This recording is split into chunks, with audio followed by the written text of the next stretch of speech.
It was supposed to be a normal evening, just me, a tired heart, and a food delivery order placed out of pure laziness. I wasn't expecting anything special. Honestly, I hadn't been expecting much from life in general lately. After a long day filled with disappointments and silence, I just wanted to curl up on the couch, eat something comforting, and maybe scroll mindlessly through old photos. But when the doorbell rang that night, everything quietly shifted, and I didn't even realize it at the time. I opened the door expecting the usual, a rushed handoff, a quick thank you, maybe a tired smile. But what I got instead was something else entirely. He stood there, holding a paper bag in one hand, slightly out of breath like he'd taken the stairs instead of the elevator. His hair was messy, like he hadn't looked in a mirror before rushing out, and his shirt had a tiny stain on the sleeve. He was real. Raw. Human. And when our eyes met, something strange flickered in my chest. Not butterflies, but something slower, deeper. Like a calm wave right before it touches the shore. He smiled, polite but warm. "Hi, sorry I'm a bit late," he said, as if he owed me more than just food. And I smiled back, saying it was okay, though I didn't really care about the time. I cared more about the way his voice felt familiar somehow, even though we were strangers. Maybe it was just one of those moments that pass quickly and mean nothing, or maybe it was the beginning of something I didn't even know I needed. He handed me the bag, and I should have closed the door right after. But I didn't. I stood there. Something in me didn't want him to leave. Something in him, I could tell, didn't want to walk away either. He hesitated, like he was waiting for a reason to stay just a little longer. So I gave him one. "Would you like some water? You look kind of exhausted." He laughed gently, like he hadn't heard kindness all day, and nodded. "Yeah, actually, that would be nice." And just like that, a 5-second delivery turned into a 20-minute conversation in my doorway. He sat on the edge of my couch, sipping water like it was the best thing he'd had all week. We talked about random things, music, cities we wanted to visit, the weirdness of modern dating. Nothing too deep, but nothing fake either. It felt real. It felt easy. But here's the strange part. I didn't even get his name. Not that night. Because just as things were starting to feel different, his phone rang. He looked at the screen, and the way his expression changed, something serious, almost worried, made my heart drop a little. He stood up quickly, muttering, "I'm so sorry, I have to go." And before I could even ask what happened, he was gone. I stood there holding an empty glass and a heart that suddenly didn't feel so empty anymore. Who was he? Would he ever come back? Or had I just imagined something beautiful, only for it to slip away just as quietly as it came? The answer, as it turns out, wasn't what I expected at all. For the next few days, I couldn't stop thinking about him. His voice, his quiet smile, the way he looked down when he laughed, it kept playing in my head like a scene from a movie I didn't want to end. I kept wondering what that phone call was about, what made him leave so suddenly. More than that, I wondered if he'd ever come back. But I didn't even have a name, no number, nothing to hold on to except a memory and a delivery receipt with the restaurant's name printed at the top. I started ordering from that same place again. Once, twice, 4 times in a week. Each time hoping, stupidly, maybe, that he'd be the one to knock on my door again. But he never came. Different drivers, different faces. And every time I opened the door and didn't see him standing there, I felt something quietly sink inside me. It made no sense. He was just a food delivery guy. We barely talked. But there was something in that moment, a connection, real and sudden, like we had known each other before in another life. I know it sounds crazy, but sometimes your heart just recognizes someone before your mind can even catch up. One night, I finally called the restaurant. I made up some excuse, said I wanted to compliment one of their drivers. I asked if someone could tell me his name. There was a pause. Then the woman on the phone asked, "Was it the guy with the little moon tattoo on his wrist?" I froze. Yes. I had noticed that tiny tattoo when he handed me the water, but I hadn't thought much of it at the time. That must have been Ian, she said. But, he hasn't shown up to work since that night. My heart dropped the second she said that. He hasn't shown up to work since that night. Her words kept echoing in my ears long after I ended the call. Why would he disappear like that? Was something wrong? Did that phone call have something to do with it? The more I thought about it, the more questions I had, and no way to answer them. Days turned into a week. Then 2. I told myself to let it go, that maybe I was just caught up in a moment that meant nothing to him. But my gut said otherwise. There was something unfinished about that night, something that kept pulling me back into the memory. And then, one afternoon, while I was walking back from a nearby cafe, I saw him. Across the street. Leaning against a wall, hood up, arms crossed, looking like he was deep in thought. For a second, I wasn't even sure it was him. But then he turned his head, and I saw the little moon tattoo on his wrist. I called out. Ian? He looked up. Our eyes met. And just like that night, something unspoken passed between us. But instead of walking toward me, he turned and walked away fast. Almost like he was trying not to be seen. I ran across the road, dodging cars, yelling his name again, but by the time I got there, he was gone. What was he running from? Or who? That moment made one thing clear. This wasn't just about a random delivery and an unexpected spark. There was something deeper, something he was hiding. And I was slowly getting pulled into it. Whether I was ready or not.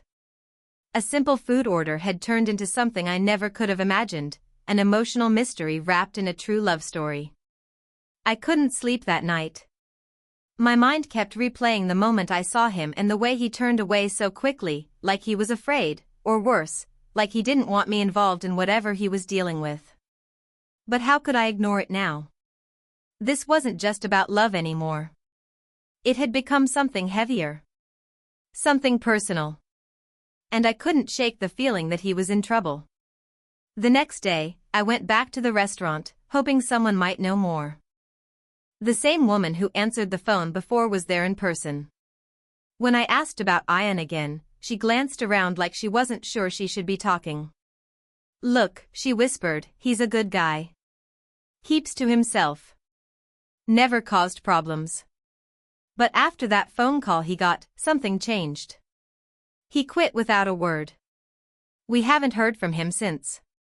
What kind of phone call? I asked. She hesitated. I think, family stuff. Or maybe someone from his past. He never said. I left the restaurant feeling more confused than ever. Why wouldn't he tell me? Why did he disappear when we were just beginning to connect? I thought about the quiet way he sat on my couch that night, how safe and open he felt, and now he was gone, shutting everyone out. Later that evening, I got a strange message. No name. Just a location pin and 5 words, if you care, come alone. My chest tightened. I didn't recognize the number. My heart was pounding. Was this from Ian? Was he in danger? Or was this something else entirely? I stood staring at the screen, torn between fear and curiosity. Every part of me wanted to go. But something told me this wasn't going to be simple anymore. I stared at the message for what felt like forever. If you care, come alone. The location was just outside the city, an old industrial area I'd never been to before. My mind raced through every possibility. Was this a trap? Or was Ian trying to protect me by keeping things vague? I had no clue what I was walking into, but something in me, maybe that same instinct that told me he was more than just a passing stranger, pushed me to go. I drove in silence, heart pounding with every mile. The streets got darker, quieter, almost abandoned. When I finally reached the pin spot, it was an empty parking lot behind a worn-down warehouse. For a second, I thought no one was there. But then I saw a figure step out from the shadows. It wasn't Ian. It was a man, tall, older, with a hard expression and eyes that studied me too closely. "You're the one asking about Ian," he said, voice low, almost warning. I nodded slowly, trying to hide my fear. I want to know if he's okay." He gave a bitter laugh. "You shouldn't be looking for him. He's hiding for a reason. People get hurt when they get close." "What do you mean?" I asked, my voice trembling. He stepped closer. "Ian used to be part of something he's not proud of. He left. Tried to start over. But you showing up, digging around, it's bringing attention he doesn't want." I stood frozen, trying to process it all. Ian had a past. A dangerous one. And now, somehow, I was tangled in it. Then came the second twist, something I wasn't ready for. The man handed me a small envelope. Inside was a photo. It was me and Ian. That same night he delivered food. But the picture was taken from outside my window.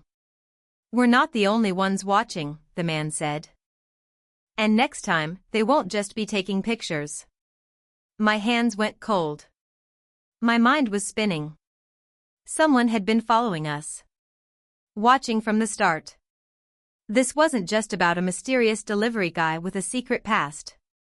Now, it was about both of us being caught in something far more dangerous. And suddenly, this unexpected love story had turned into something far more serious than I ever imagined. My hands were still shaking as I left that parking lot, heart thudding louder than the engine of my car. Someone had taken our photo that night, watched us through my window. It wasn't just about Ian's past anymore. I was involved now, whether I wanted to be or not. And deep down, I knew I had to find him before someone else did. That night, I couldn't sleep. I went through every place I'd seen him, every detail I remembered. Then it hit me, the cafe across from where I'd spotted him last week.